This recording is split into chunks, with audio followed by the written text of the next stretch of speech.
Before we get started with this week's episode of the Spinning Heel Kick podcast, I just want to remind all you listeners out there of the hottest brand out right now.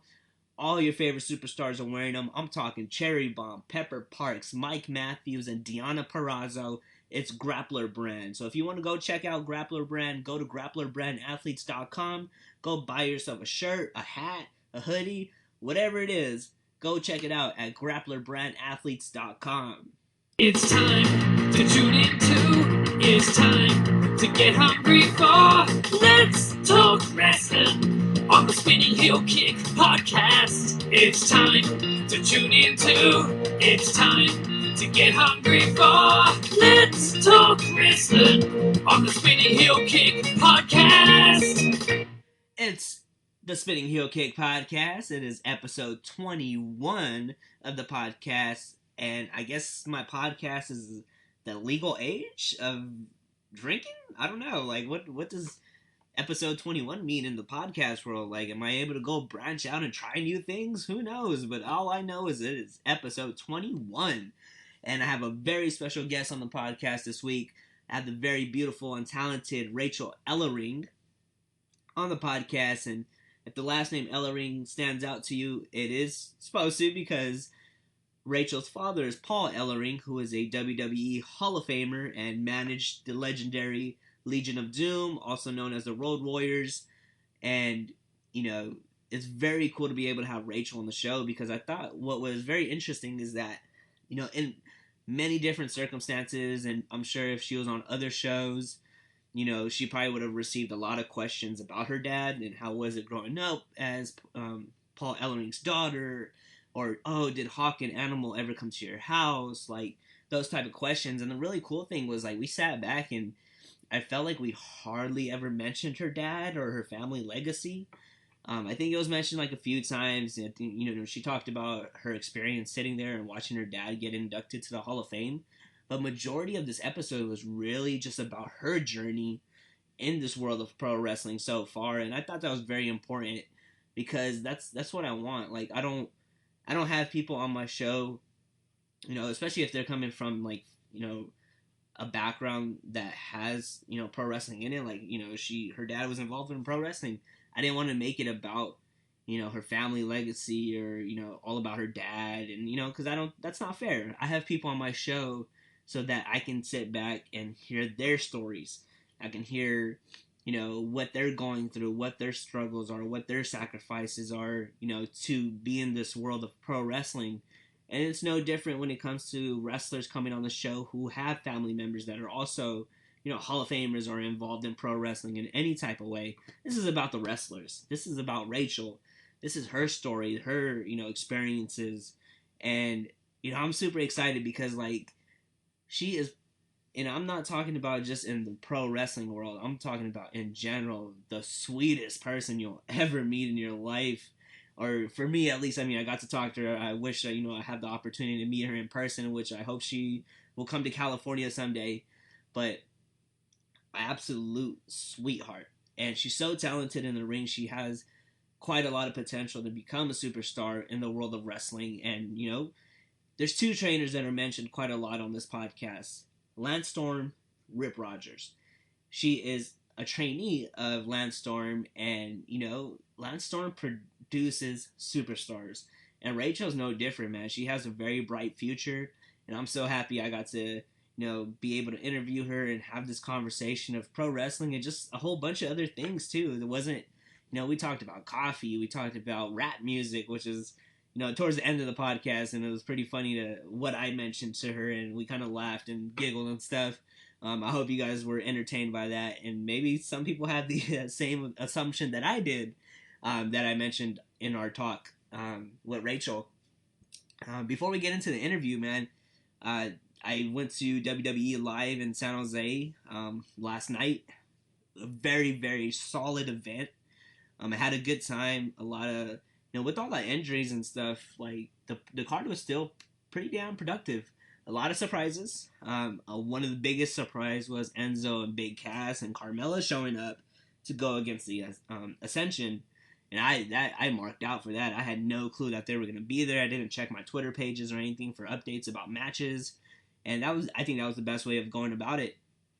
Also, man, mark out moment of the year for me. I got to Too Sweet AJ Styles. It was awesome. I was out there. I was front row, ringside, wearing my BizCliz shirt, which you'll see on prowrestlingtees.com, where it has like the Bullet Club, and all you see is their hands Too Sweeting each other as a group. And AJ, you could tell who's AJ Styles because his gloves, he has his gloves on the shirt. So, I had to point out the shirt. He came out, and I was like, Too Sweet me, bro. Gave me a Too Sweet, and I swear to God, I marked out like a crazy son of a gun. A lot of fun, man. Roman Reigns was solid. Roman Reigns and Alberto Del Rio had a pretty solid main event. Brock Lesnar destroyed Rusev. All the rest of the matches were solid. It was a good time. A pretty packed house, which was expected because of the Super Bowl happening this weekend in the Bay Area. Which I think is a smart business plan by Vince McMahon and Triple H or whoever decides where the events happen. Super smart business plan or business move. But that was a great time. I'm super excited. I just found out there's news about Daniel Bryan appearing on Monday Night Raw tomorrow. So this is being recorded on Sunday. So a day before Daniel Bryan. And my assumption is, people are thinking he's going to retire. I think the opposite. I think he is going to be back in the ring. And he's going to kick ass, man. I'm really excited. And I'm really hoping that's what's going to happen. So we'll see how all that plays out.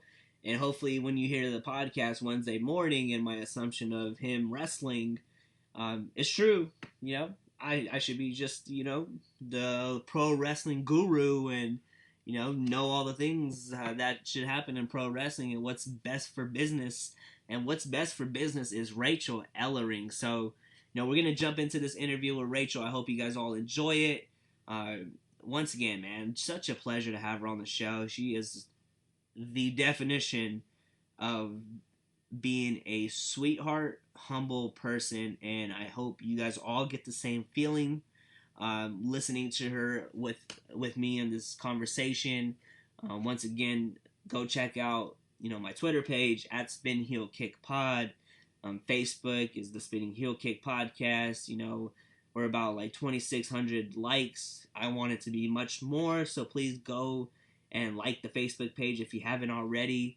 Instagram is at the Spinning Heel Kick Podcast. If you want to check out the previous episodes, man, go check them out. SoundCloud.com/Spinning Heel Kick Podcast. And go check out my interviews with, the Hood Slam guys, Brittany Wonder, Shotzi Blackheart, Alexis Derevko, BTW. Shout out to Big Time Wrestling with Beatrice Domino, Victor Sterling, Chemo, Tony Vargas. So many interviews up there.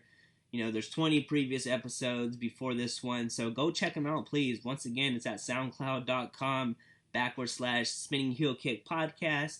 And here we go. Let's get into my talk with Rachael Elllering.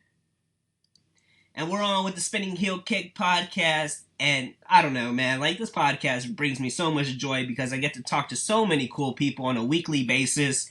And today is none different than any other one. I got one of the coolest people ever. She is the daughter of Paul Ellering. I have the beautiful Rachael Elllering. How you doing? Oh, I'm good. Thank you so much for having me. Quite the intro. I'm a heck of a person, apparently. Oh, you are. And it's super cool because, like, this literally was very spontaneous. Like, I've never scheduled an interview the same day that we had first contact. So this was super cool to make it happen. Oh, I'm glad we can make it work. Anytime I get to talk about wrestling, I'm a happy camper. So what better way to spend a Friday night? Yeah, exactly, right? What would you do on a regular Friday night? Well, usually my Fridays are spent in the gym. Because it's usually empty on Friday nights. And so it's my favorite night. I spend 3 to 4 hours in the gym. I do shoulders, lots of cardio, just take my sweet time. And then I kick back at home and I literally just sit around and watch the WWE Network. I'm exciting. What kind of, hey, you know what? Anybody that's listening to this podcast can appreciate a woman that just wants to sit back and watch the WWE Network. Oh, yeah. I'm not a Netflix and chill. I'm a WWE Network and chill type of girl. So all the listeners right now are popping for that. Well, good. They should be. Absolutely. What are you watching right now on the network? I just got done watching every single pay-per-view from 2002. Oh, nice. And so I'm venturing into 2003 now. But 2002 was a heck of a year in wrestling. And the theme of 2002 pay-per-views, if anybody wants to know, is ref bumps. There were at least 2 or 3 on every single pay-per-view. And so now I just keep looking for it, and it's absolutely hilarious. That year, 2002, that 2003 era, like, I think it's pretty underrated. So good. I mean, anytime you have Kurt Angle on a show, and Undertaker, and Triple H, and, the card is just stacked. Trish and Lita, Victoria, just solid good matches all around. And so I love it. I think, wasn't it that time period where, like, SmackDown was the better show compared to Raw? I feel like... Yeah, it was the time where the brands were completely split, and I almost forgot until you watch the pay-per-view, and then, they have the different broadcast teams for the matches depending on what guys are in it. And it takes a little getting used to, because it's obviously not like that right now. But the brands were completely split, but the whole shows were awesome in my opinion. Yeah, definitely. I used to love that era. Like, a lot of fun, a lot of solid matches. The Chris Benoit's, the Eddie Guerrero's, man, and of course Lance Storm was over there, kicking butt too. Oh, absolutely. I might know the guy. You might. So, obviously, this question's going to come up. You hear it a lot. How did you become such a huge fan of Tim Hortons? But it's the burning question, right? I know everybody's been asking me, the tabloids and all. And so, Tim Hortons, I had heard all the hype before I came up here to Calgary. And I got to Calgary, and the first place I stopped, before I even got to the place I was staying, was a Tim's, because I'm like, well, if I'm going to be Canadian for the next few months, I've got to immerse myself in the culture, right? And so first thing I got a coffee and a Canadian maple glazed donut. And ever since then, it's been an addiction. And so it's going to be tough when I come back to the States, because they're not very popular in the States yet. And so it'll be an adjustment, that's for sure. It's the funniest thing, because I'm sure you tweet about Tim Hortons every day. Okay, geez, maybe not every day. I'm not that bad. My addiction isn't at that peak yet, but I'd bet at least 5 times a week. Like, I bet my life savings. I mention it every day, but I'm known on first name basis at the Tim's by my house. And I feel no shame saying that. That's good. We had to get you like a sponsorship deal with them or something. Right? I know. I always joke. I'm like, I need to be sponsored by Nike and Tim Hortons, and my life would be complete at that point. You most definitely would be set for life. Nike and Tim Hortons. That's hilarious. Oh, exactly. Like, what a combination, right? How do you like the difference between Canada and the States? I mean, you come from Minnesota, right? Yep. I'm from Minnesota. I really haven't noticed too much of a difference, just because Minnesota's so similar to Canada. Yeah, exactly. We have really bad winters, and winter thus far here hasn't been too bad. Today's been the coldest day since I got up here. But I'm used to the snow. I'm used to the cold. People are so friendly here. It's unbelievable. And, the slogan back home is Minnesota nice. And so I'm used to that from home. And so there hasn't been too many differences. You have the kilometers, and things are measured differently. And when you get your gas, it's in liters. And so those were the adjustments for me. Yeah. Were just, the metric system. But other than that, it hasn't been too bad. It's been a really smooth transition. And, when you come up here to wrestle, which is all I've ever wanted to do, you could put me anywhere in the entire world and I probably would be happy. So it's worked out amazing. Exactly. You mentioned your love for pro wrestling, and obviously, like, it's no secret, you're the daughter of Paul Ellering, who is a legendary manager of the Road Warriors. Is that where your love for pro wrestling began? Like, just being able to grow up in a house where wrestling was pretty dominant? It's kind of funny. A lot of people would assume that I grew up with it, but really my dad separated business and personal life really up until I was in middle school. And so as a kid, I didn't grow up watching it. We could only watch his stuff on TV. We weren't allowed to watch the rest of the shows. And we didn't go to the shows when they were, in the Midwest or anything like that. I fell in love with it when I was 16, and it was on my own, which my dad probably was thinking it came out of left field. But I just remember Trish and Lita stumbling upon one of their matches, and I just thought to myself, this is everything.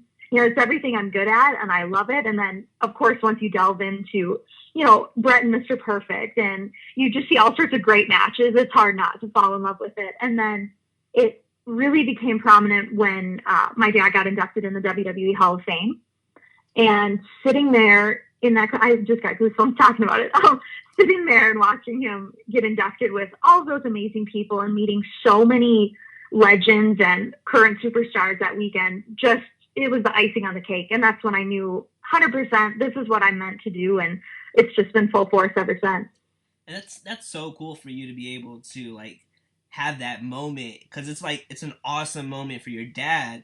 It's a huge moment for your dad. And then you're sitting there thinking, like, you know what? I'm going to make this happen and do the same thing and go down this path of, you know, becoming a pro wrestler. So it's kind of like, you know, at the end of it all, like, you know, when you go further down in your career, you both share that moment of, I believe it was 2011 Hall of Fame? Yep, 2011 in Atlanta. And that's something cool that you can, like, be able to sit back with your dad and say, hey, Dad, you got, you know, you went to the Hall of Fame and I began this passion of pro wrestling. Who were some of your favorite favorite wrestlers growing up, watching, you know, WWE or any other wrestling companies that you were watching? Yeah, I really fell in love with Trish and Lita, probably like any other girl who gets into it. But their main event from Raw, it's still like in my top 5 favorite matches of all time, just because, you know, it's the first time it had ever happened. And I love Jackie, Victoria, that whole era of girls, Molly Holly, she's a Minnesota girl. I love all of them, but Brett, Mr. Perfect, Eddie Guerrero, another one of my favorite matches. I'm biased because he trained me, but Lance versus Jerry Lynn in ECW, they had classic. Great matches. Bayley versus Sasha from Brooklyn just this past year. I love basically all kinds of wrestling, but I really fell in love with Trish and Lita, especially Lita. People always joked in my training class at SWA that I'm like the biggest Lita mark in the entire world, and I am. I love her to death. So have you had a chance that to really meet her? Was my favorite. Have you had a chance to meet Lita? No, I haven't. She's one of the few people I haven't met, and I always joke that she's one of the few people if and when I meet her, I probably would cry just because I would be so overwhelmed. And it's like the video of AJ Lee meeting her when she cried. I picture that being me. It's so funny how the world works sometimes too, because like I'll watch that AJ Lee video and I'm just like, wow, like how it works full circle in a way. Like life is so interesting. Yeah, sometimes. It's amazing. You know, I had one of those crying moments, and don't laugh, I had that moment when I met X-Pac. I was like, this is my guy. Like I couldn't even get words out of my mouth. Oh yeah, he's my favorite wrestler of all time. Okay, that is a big deal then. Yeah, anytime you can meet your favorites, that's life-changing. I marked out more for X-Pac than I did Shawn Michaels. And people laugh at me. Oh my gosh, wow. Well, my podcast is named after X-Pac's spinning heel kick move. Okay, fair.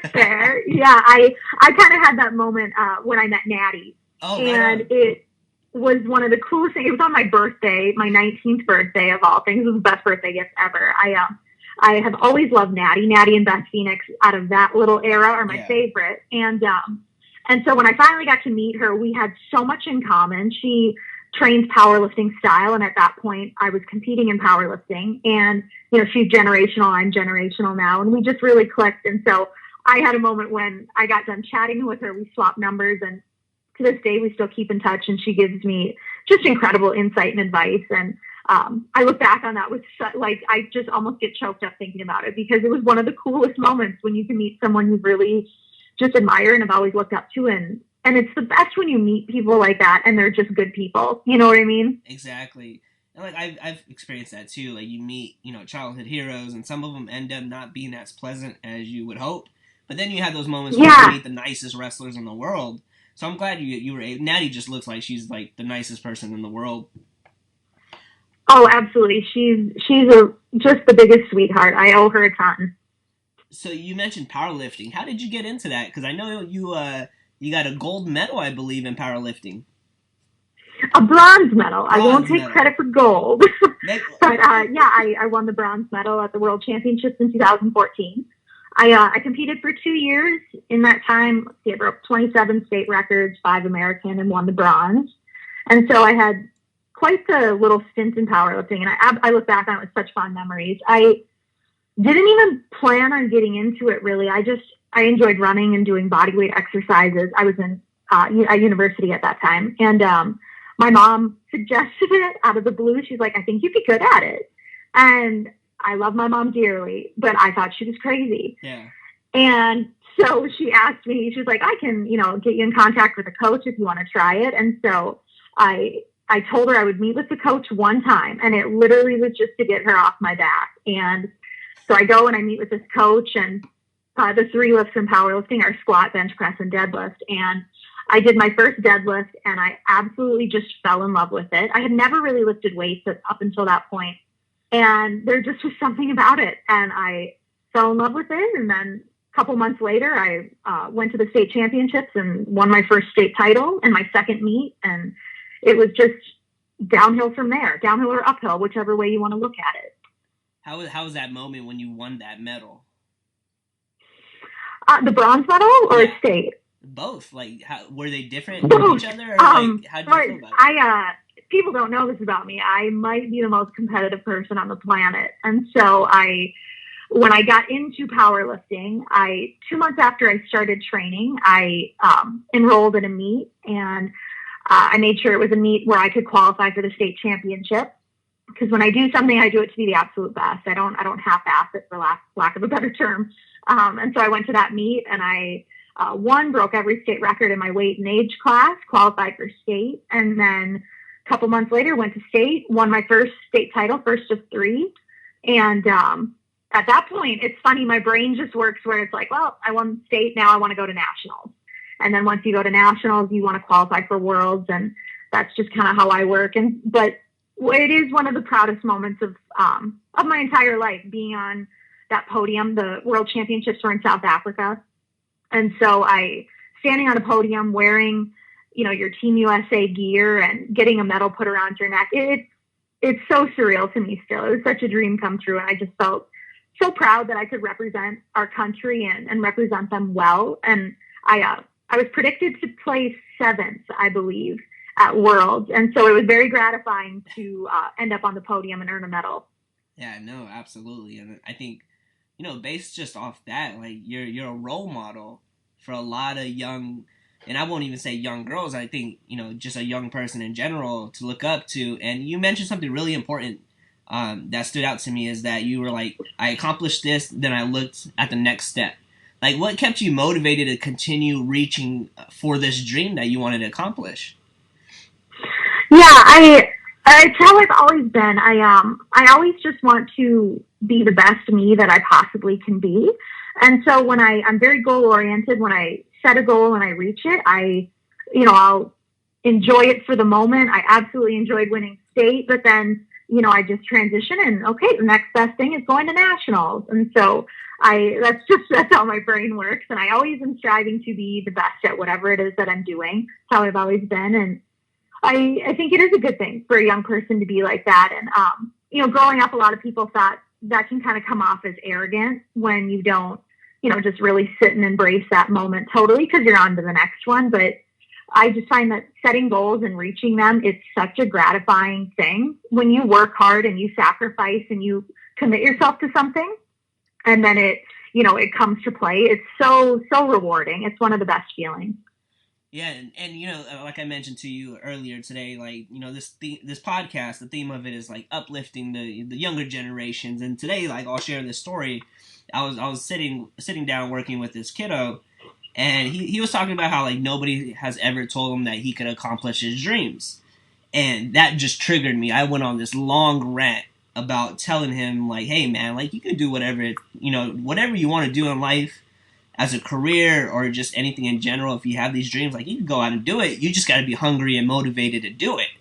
Like, I think a lot of people, a lot of kids, even adults too, are just like so discouraged from reaching their dreams because of what others may say to them or what they think of themselves. At the end of it, like, you really could do anything you want as long as you put in that work.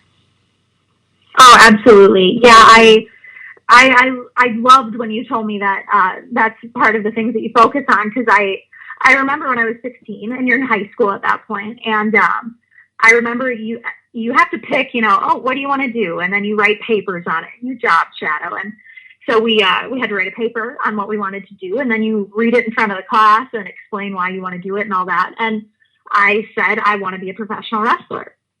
And people thought I was insane. And they thought, one, you're a chick and you want to be a professional wrestler. Crazy. And two, it's a very unconventional job. And so, I'm from a smaller town, and most people, they graduate high school, they go to college, they get a normal job, they get married, have kids, retire. That's your life.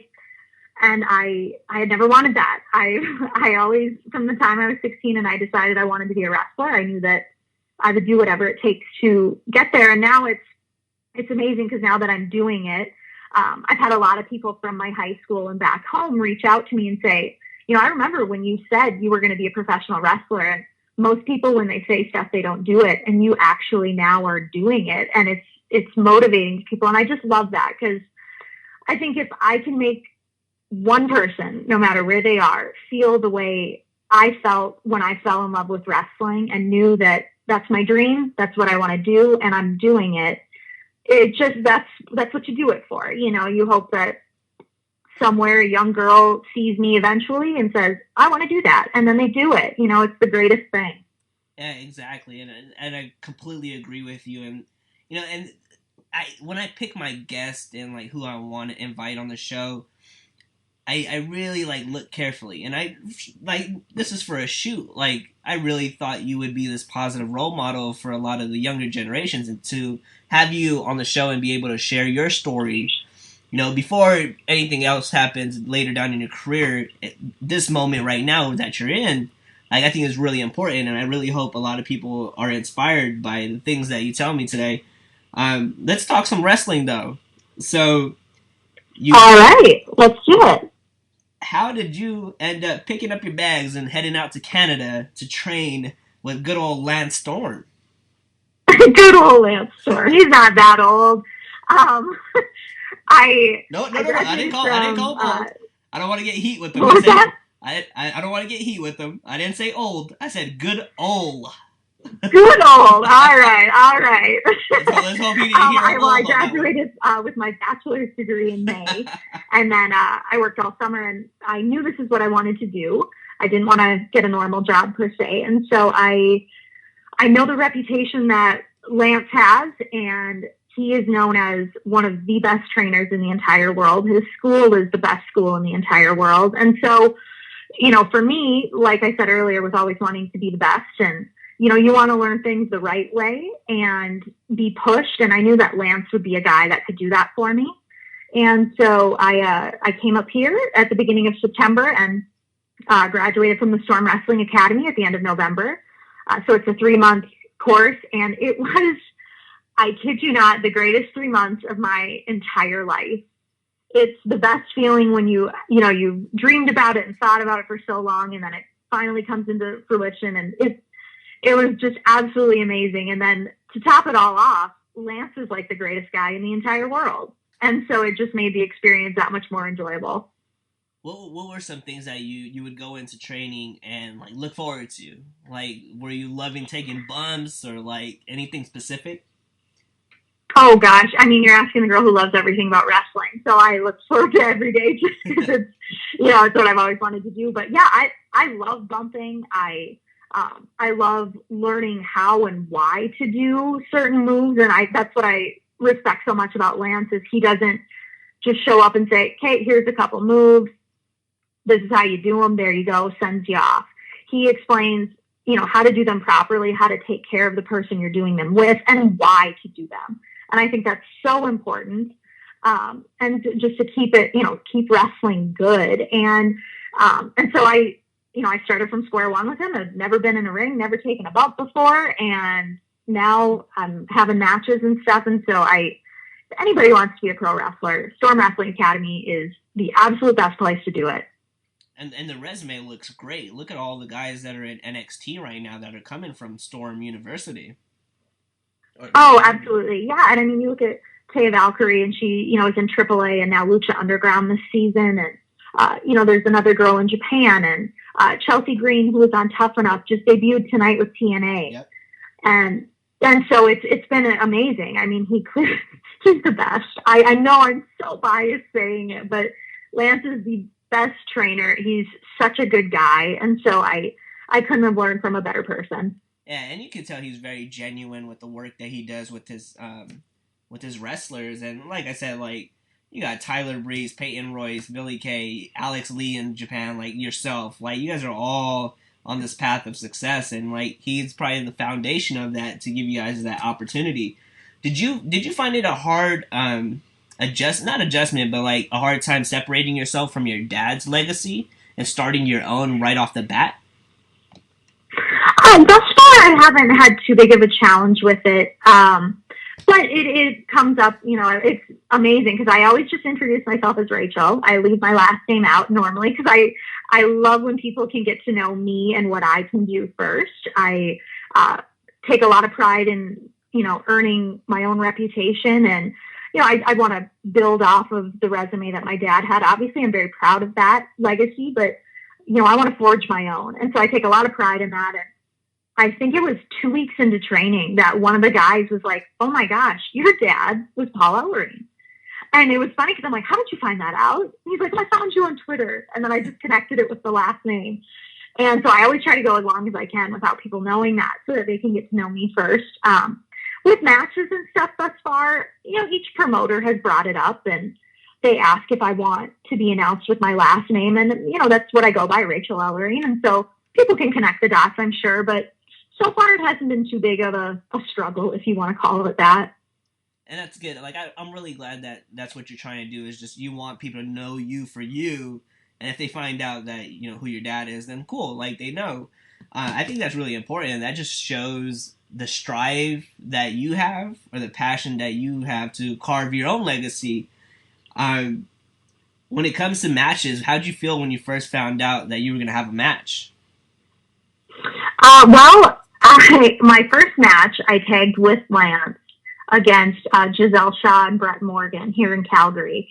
And when I found out we were doing that, I was speechless. I really was, because, you know, you always picture your first match. And I didn't think it would be in Canada. I thought I would be back in the States. And so that threw a curveball at me. And then, you know, I never thought I would ever get the opportunity to team with Lance.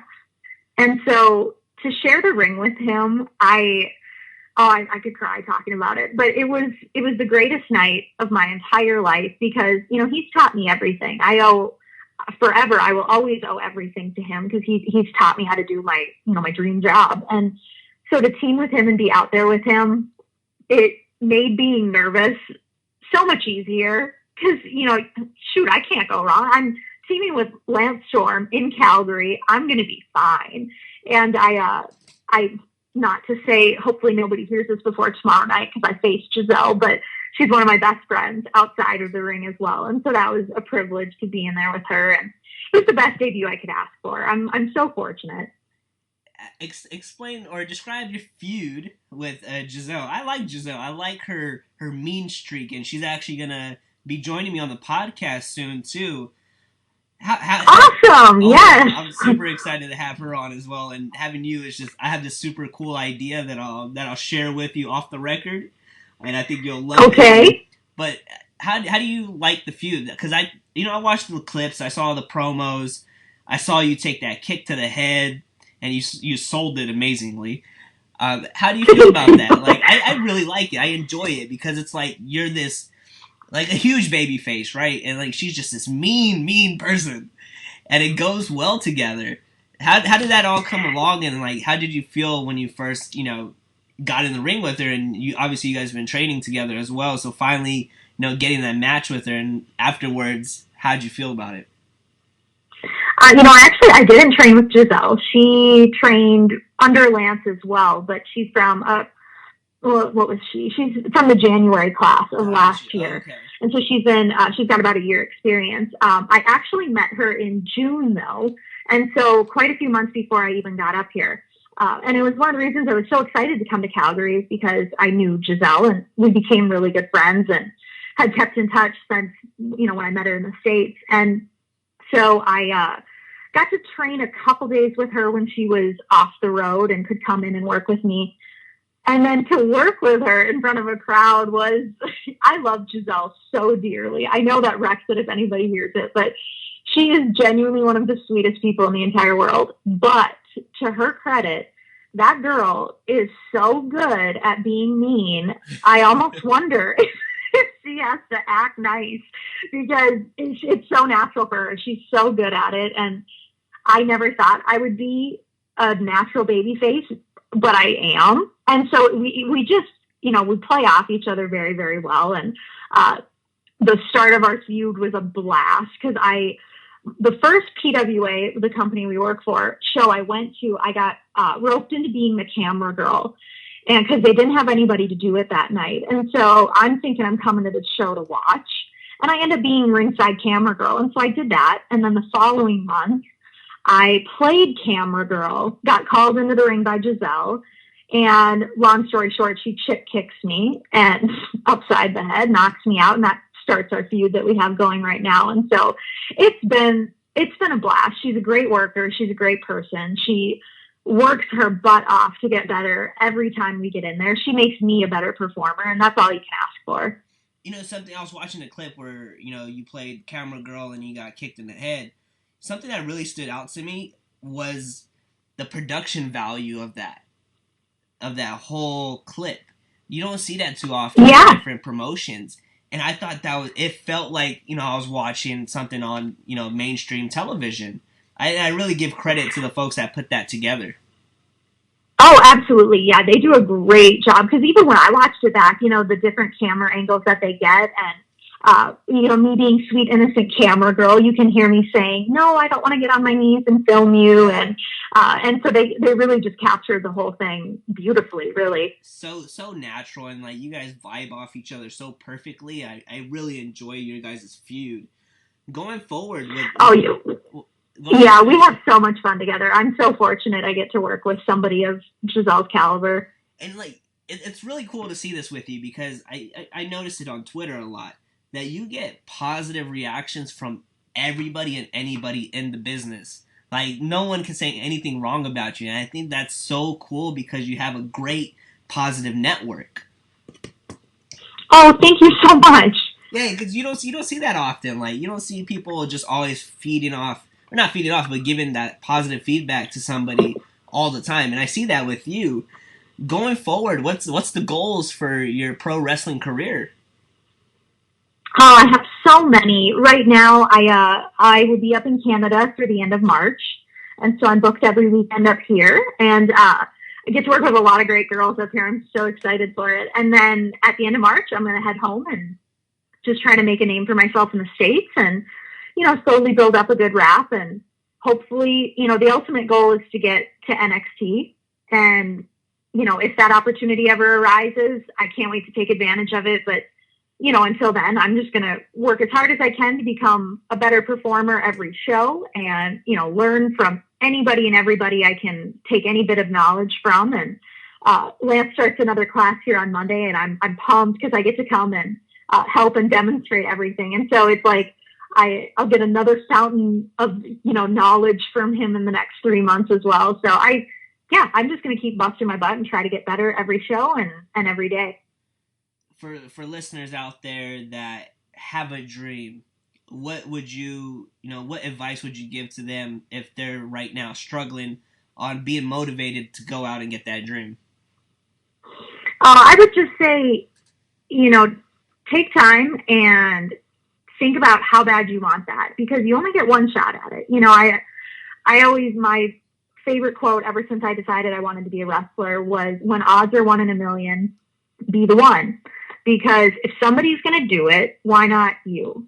And if you put 110% into every aspect of achieving whatever the goal is that people want to achieve, you can do it. And I always just think, why, get a job that you'll be miserable at, or, because that, who wants to wake up and hate their days? I wake up and I have the greatest life in the entire world, and I'm so grateful. And everybody should be able to feel that way.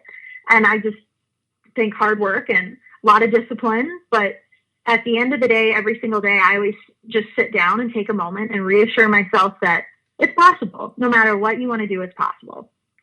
It's so awesome to hear you say that, because like you literally put a smile on my face. Like I'm pumped, like ready to take on the world right now, and it's 9:22. Oh, because you want to go to the gym, right? I'm like, yes, I want to take over the world. Thank you so much for being able to share that. I had this funny observation of you, and I kind of wanted to share it. It's like just an assumption. I really feel okay. Oh gosh, I'm so interested now. Is this based off my Twitter? No. It's just, I don't know. It's just a random like assumption. Do you before every match listen to gangster rap? Wow, that is so funny. Believe it or not, so far my pre-match ritual, and you're gonna laugh at this, anybody can. I get a Tim Hortons coffee. Oh dear. And I am a nervous hugger, but I have to have my pre-match coffee from Tim's, and I have to give Lance a hug. And I know that won't always be able to be my ritual, but until it can't be, I'm sticking with it. And I don't even listen to music, which is so funny because in the gym, I'm headphones focused type of girl. Yeah. But before the match, I sip on my coffee and I just go through the match, and then I hug Lance about 50 times out of nerves. And then as soon as I walk through the curtain, it's so funny. I feel normal. I'm not nervous. I just am excited. I love being in front of a crowd. And so it's funny. I don't listen to gangster rap, but maybe I can try that. I can try it. I would love to see you listen to gangster rap and just come out to the ring. I think that would be the funniest thing in the world. One of these days now I kind of want to. I have a match tomorrow night, so maybe I'll get a little backstage clip of me busting a couple moves out to some gangster rap. You know how over that would be with like everybody in the Twitter world? I think you should do it. You should do it. Tag me. Giselle's music. For those who don't know, Giselle comes out to Britney Spears and Nicki Minaj. Oh, dear. And when her music hits, I am behind the curtain and I jam. Like her ring entrance, I don't know how she can even be a heel, because I would just want to dance and sing the whole thing on my way to the ring. And so I just completely go hard when her music hits. But then right before I go out, I'm like, okay, I have more of like a rockish song. And so I can't be in my Britney Spears mode. I can imagine her doing that, like just bumping some Britney Spears and Nicki Minaj. What do you like to do for fun outside of wrestling? I know wrestling is your love, but sometimes you just gotta get away for a little bit and just do something different. What do you try to do just to decompress from a long day? Oh yeah, I'm a gym junkie. I absolutely love being in the gym. 6 days a week. That's what I do. And on Sundays, my day off, I hate it. I just sit and I think about how bad I want to be at the gym. And so, yeah, I spend a lot of time in the gym. And like I said before, I sit and I watch wrestling and I work out. I'm a really simple chick. That's always good. Simple is always good. Like, that's the way I am. Like, keep it simple, live life happily, and do your thing. Oh, yeah, absolutely. Yeah, when I'm back home with, my girlfriends and stuff, we'll have movie nights every now and then. And occasionally I like to go to the mall, but only to buy Nike things. And so I'm not the average girl in that sense. But yeah, I'm very simple. I work out, wrestle, watch wrestling, and then every now and then, watch a good show, watch a good movie. What's your favorite movie of all time? Oh, tough question. I would probably go with Bridesmaids. Oh, okay. That's pretty good. Yeah. Good. Oh, I love to laugh. And just a couple of weeks ago, I saw the movie Sisters with Tina Fey and Amy Poehler. I think I cried. I laughed so hard. And so I love a good comedy. My favorite, people always give me shit for it. It's Finding Nemo. Oh my God. But it's a great movie. It's the greatest movie ever. It's just like at Christmas time, my favorite is the Polar Express. Oh, okay. That's a good one, too. And which is kind of an odd choice, but there's something about that little bell that he finds in his pocket, and I just love it. It's so great. I feel no shame saying that. Hey, don't have no shame in your game, girl. Do your thing. Oh, none at all. None at all. So we're coming to the end of the podcast, and man, just like I assume, like, you were great to have you on the show. Very motivational, cool listening to your stories, and like, you're real passionate about the business, and I think your passion is going to take you long ways in your career. So thank you so much for, being on the show and, being spontaneous about it too. Oh, absolutely. Thank you so much for having me. I've had a blast. All right. Where can fans, find you on social media? Oh, let's see. They can find me on Twitter, and my handle is at Rachael Elllering. Rachel's Rachael, a little different. And then they can find me on Instagram at RK Ellering, RKELLERING. And yeah, but I'm a big Twitter girl, and I'm sure you know that. Oh. I'm always tweeting about wrestling or working out, any funny things that happen to me throughout my day. So Twitter is probably the best place to follow me in my journey. There you go, listeners out there. If you want to go, there's a women's wrestling revolution going on, and I strongly believe that Rachael Elllering is going to join that revolution real soon. So go find out, about Rachael Elllering, follow her on Twitter, and keep supporting the women wrestlers of the world.